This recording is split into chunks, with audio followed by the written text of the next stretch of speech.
There's so much to enjoy at the festival. It's difficult to pick out any one thing, but I think, particularly for me, the pleasure of being able to give Cecilia Ekbach the HWA Goldsborough debut crown that was a very special moment, because it was such a fantastic shortlist. But Wolf Winter is just such an amazing novel. Just anything that we can do to sort of bring that to a wider audience, I'm very proud of. And alongside that, just sort of being able to discuss with readers what are their preoccupations, what is it that they get out of reading about history, whether that's sort of non-fiction or fiction, is always a joy. And you always come back with new thoughts and sort of refreshed and renewed to sort of lock yourself away and get some work done again afterwards. I think this year the eclectic mix that the festival have achieved, so historians, fantasy writers, proper historical fiction writers, and some improper ones too. Well, of the events, I really particularly like the event about revolution.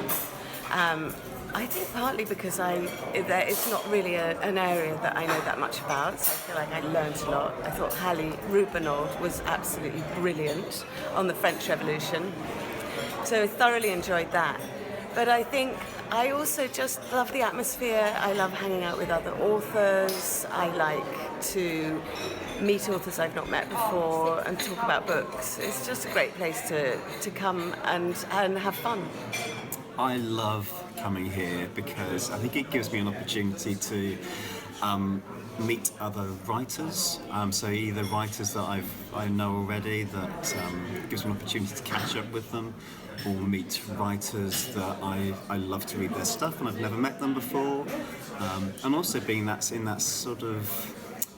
The festival's great for that sense of community. I hated history at school, and it was thanks to historical fiction that I've been fascinated. I wish I'd done history now. I wish I'd done a history degree. I mean, English is great, but English and history I would have done. And it's made me realise, this festival, how rich English history is.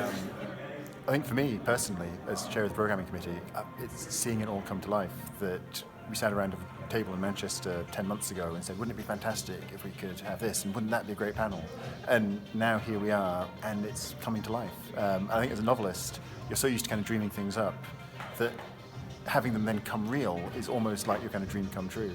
And there's not been a panel or a talk that I've attended where I've not learned something about writing or about history, and that's inspired me. I'm going to go back to my room now, literally, and write down all the things I have learned at this year's festival, and that's going to kind of guide me probably over the next year.